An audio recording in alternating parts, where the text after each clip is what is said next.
Stepfather forced my mother to kick me out, and now I am alone. I worked hard to get back on my feet, and now they asked me to finance their golden daughter because I was 17 years old when everything started to fall apart. My dad had died the year before, and honestly, I thought losing him would be the hardest thing I would ever have to deal with. I was wrong. Not long after his funeral, my mom met David, my stepfather, and within months he moved into our house with his 2 kids, Lisa, who was 15, and her little brother, who was 6. It felt fast, too fast, but I didn't say much about it at the time. I wanted my mother to be happy. I didn't want to be the reason she couldn't move on. But David? He wasn't exactly what you would call father material. He had this smugness about him, like he always thought he was smarter than everyone else in the room. He treated my mother more like a maid than a partner, and his children? Lisa could do no wrong in his eyes. She was, as he put it, his princess. Meanwhile, I was just a kid who came with the house. At first, I tried to make it work. I really did. I picked up extra shifts at McDonald's after school because I knew money was tight with all of us living under one roof. I paid for my own clothes, my phone bill, and even chipped in for groceries when I could. But it didn't seem to matter. David always found a way to criticize me. I wasn't helping out enough, or I was disrespectful, or I didn't understand what it means to be a family. Things came to a head one night at dinner. Out of nowhere, David announced that I should give Lisa my life savings. He said she needed the money for important things, like clothes and school trips, and that since she was my new sister, it was my responsibility to take care of her. I couldn't believe what I was hearing. I told him no, of course. I said I had worked hard for that money and I wasn't going to hand it over to someone who treated me like I didn't even exist half the time. My mother just sat there staring at her plate. She didn't defend me, didn't say a word. When I asked her later why she didn't stand up for me, she said, "It's easier if you just go along with it. David wants what's best for everybody." I couldn't believe it. She was choosing him and Lisa over me. A few days later, David took it to the next level. I came home from school to find my stuff packed in boxes by the front door. He told me in no uncertain terms that I had to leave. That I was almost 18. And it was time for me to learn what adulthood really looks like. He said my mother agreed with him. When I turned to her, hoping, praying that she'd say something different, all she said was, "This is for the best." So I left. Just like that. At first, I had no idea where to go. I had no family nearby, and the few friends I had weren't exactly swimming in resources. But one of them, my buddy Alex, said I could crash on his couch for a while. His family didn't have much, but they treated me better in a week than David and Lisa ever had. Still, I knew staying there wasn't a long-term solution. I had to figure something out. In between shifts at McDonald's, I started looking for cheap places to stay. I didn't have a lot saved up, especially after paying for school supplies and helping with bills at home, but I scraped together enough to rent a tiny room in a shared house. It wasn't much, just a bed, a desk, and a drafty window, but it was mine. For the first time in months, I didn't have to tiptoe around someone else's rules. Living alone wasn't easy, though. Between rent, food, and trying to save for the future, every dollar felt like it was spent before I even earned it. I picked up extra shifts whenever I could and started delivering food in the evenings to bring in more cash. There were nights I barely slept, running on pure adrenaline and cheap coffee, but I had no choice. If I stopped, even for a second, it felt like the whole world would come crashing down on me. The hardest part was the loneliness. I'd sit in that little room, staring at the ceiling, wondering how things had gotten so bad so fast. I missed my mom, not the version of her that let David walk all over her, but the mom I'd had before my dad died. The one who laughed at my stupid jokes and cheered me on at my baseball games. I thought about calling her a million times, but every time I picked up the phone, I stopped myself. What was the point? She'd made her choice. It wasn't all bad, though. The work was paying off, slowly but surely. I got promoted to shift manager at McDonald's, which meant a little more money and a little more predictable hours. I started taking online classes, using whatever spare cash I had to chip away at my dream of getting a degree. It wasn't glamorous, but it was a step forward. Every once in a while I'd hear from my mom. She'd send a quick text, usually something generic like, "Hope you're doing well," or "Miss you." I'd reply with a polite but distant, "I'm fine, thanks," and leave it at that. Part of me wanted to tell her everything, how hard I was working, how much I'd grown, how much I missed her. But another part of me was still angry. Angry that she'd let David kick me out of my own home, angry that she hadn't stood up for me when it mattered most. As the months passed, I began to feel like I was finally turning a corner. I wasn't exactly thriving, but I wasn't drowning either. I'd built something for myself, no matter how small or fragile. And then, out of the blue, I got a call from my mother. When my mom called, I hesitated before answering. We hadn't talked much in the past year, and I wasn't sure I wanted to hear what she had to say. But curiosity won out. She invited me over for New Year's dinner and said something about, "No matter what's happened, we're still family." It sounded forced, but for some reason I said yes. Maybe part of me wanted to see if things had changed. Walking into the house felt strange. My mom was busy in the kitchen, David was on the couch complaining about something, and Lisa was scrolling through her phone at the dining room table. It was like stepping back into a life I'd worked so hard to leave behind. Dinner was tense.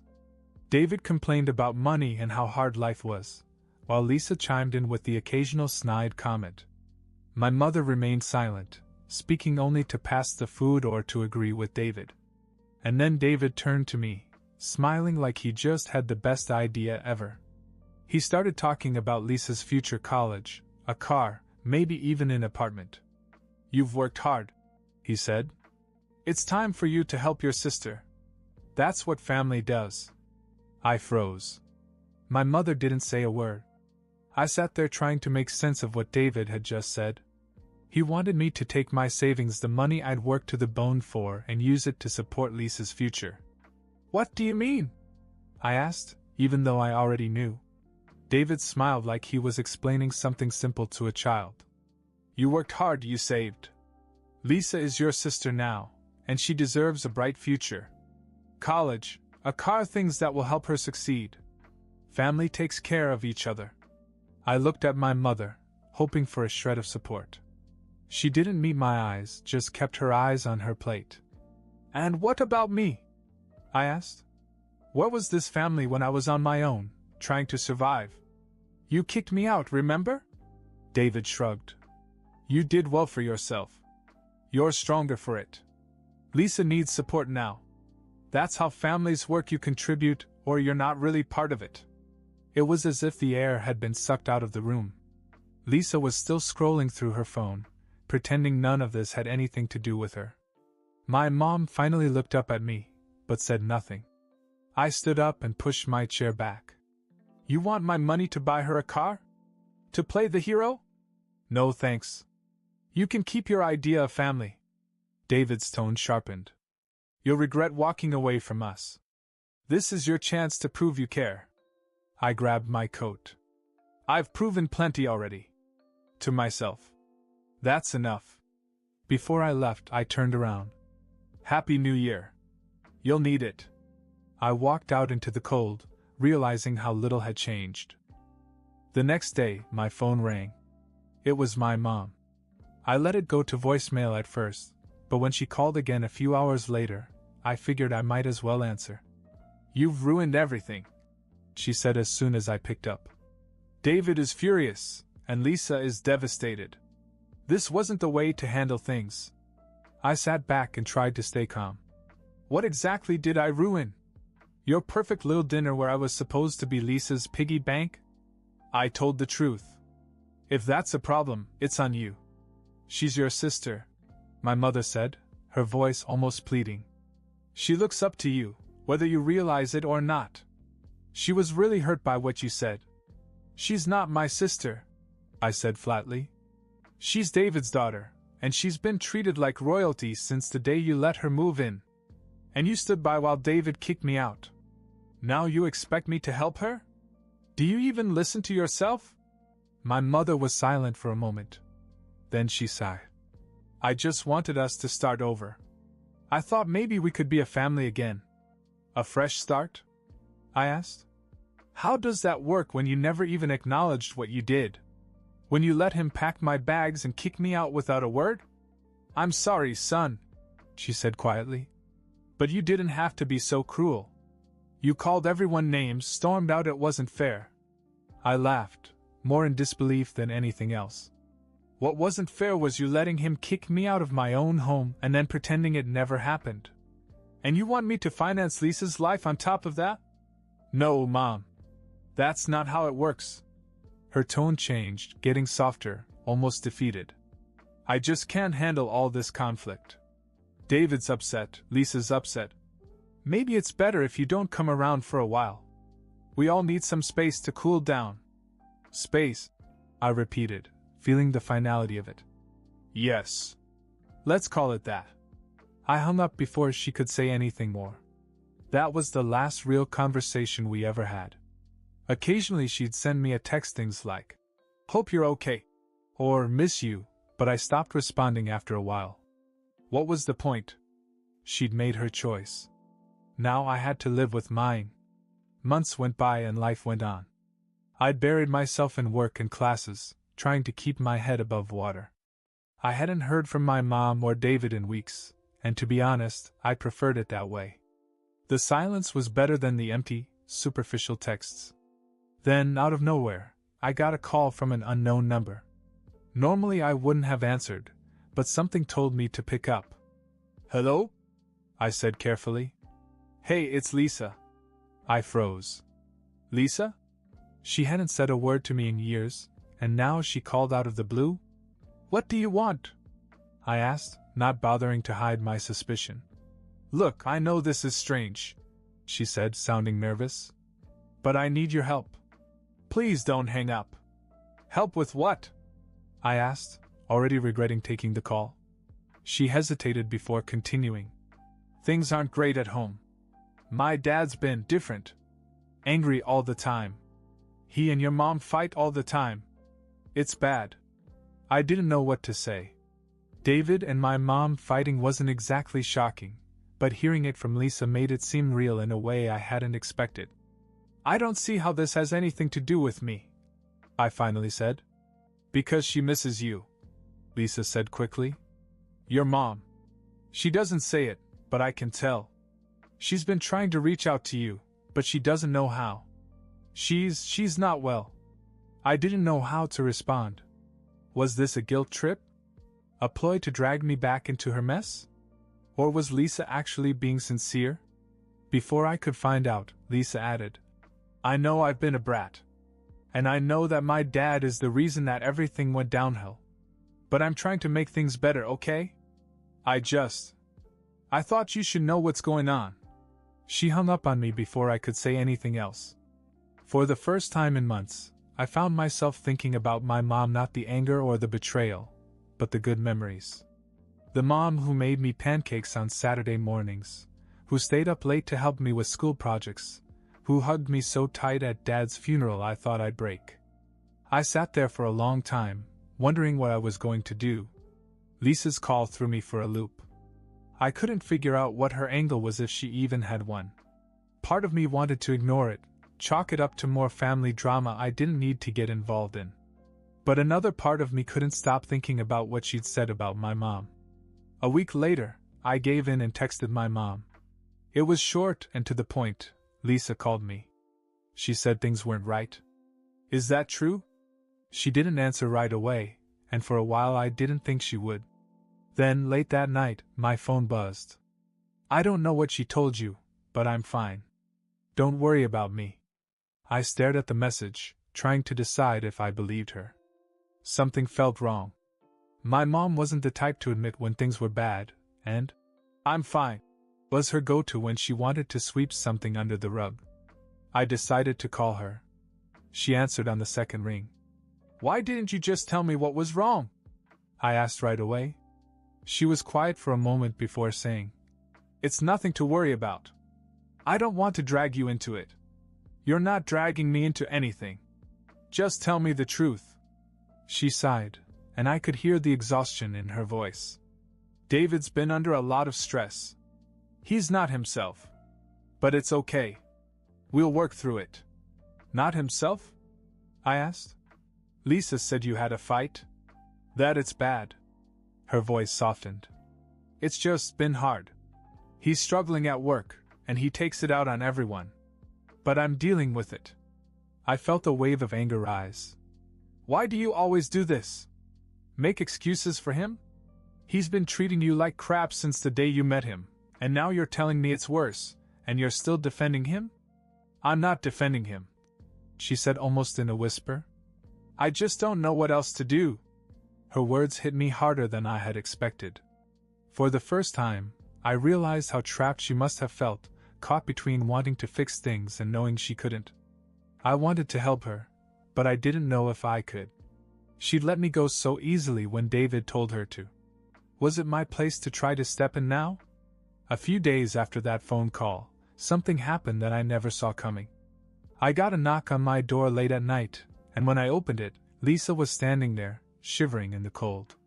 She had a duffel bag slung over her shoulder and a look on her face I'd never seen before, vulnerable, scared. Can I come in? She asked softly.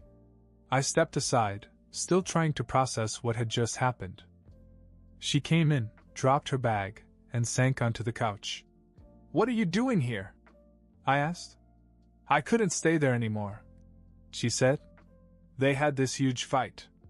My dad said some horrible things, and I couldn't take it. I had to get out. I stood there stunned. You ran away? She nodded. I didn't know where else to go. I'm sorry if that's strange, but you're the only person I could think of. I don't have anyone else. Her words hit me like a punch in the gut. For years, I'd thought of Lisa as nothing more than a spoiled, entitled child who only cared about herself.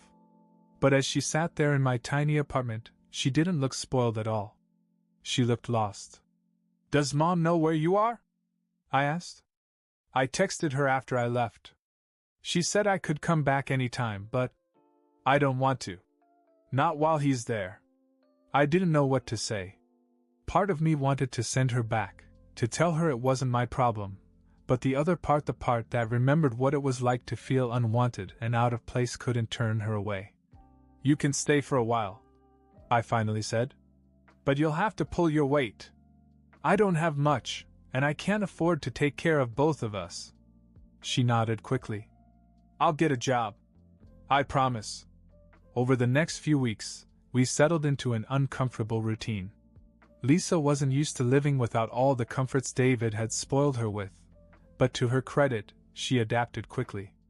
She got a part-time job at a coffee shop, started helping with the groceries, and even helped clean the apartment. At first we barely spoke. The past still hung between us, all the bitterness and resentment. But slowly things began to change. One night, as we sat around the tiny table in my kitchen eating takeout, she broke the silence. I know I wasn't great to you before, she said, staring at her plate. I was a brat. I didn't care about anyone but myself. I'm sorry for that. I didn't know how to respond. I'd spent so long hating her, blaming her for everything that went wrong, that hearing her apologize took me by surprise. It wasn't all your fault, I finally said. David made it worse for everyone. And Mom. I trailed off, not sure how to finish. She's not happy, Lisa said quietly. I don't think she's been happy in a long time. We didn't talk much more that night, but something shifted between us after that. We weren't just stuck in the same room anymore. We started to feel like a family. Living together wasn't easy, but it worked. For the first time in years, I didn't feel completely alone. And I think Lisa felt the same way. Life settled into a strange kind of normal after Lisa moved in. We weren't close at first, but over time we learned to trust each other. She stayed with me for almost a year, working part-time and eventually saving enough to move out on her own. We stayed in touch after that, texting or meeting for coffee from time to time. As for my mom and David, things weren't getting any better. Lisa told me that the arguments between them escalated after she left. David lost his job, and without his income, they struggled to keep up with the bills. Eventually, my mother couldn't take it anymore. She filed for divorce and moved into a small apartment by herself. Mom reached out to me a few times after that, apologizing and saying she regretted the choices she'd made. But I kept my distance. I wasn't ready to let her back into my life completely, but I tried to stay civil. We talked occasionally, short and polite conversations that felt more like talking to a stranger than my mother. David? He disappeared. Lisa heard through some mutual friends that he'd moved out of state, but neither of us cared enough to dig into the details. As for Lisa, she surprised me. She put herself through college, taking night classes while working during the day. Eventually, she landed a steady job in marketing and seemed to have found her footing.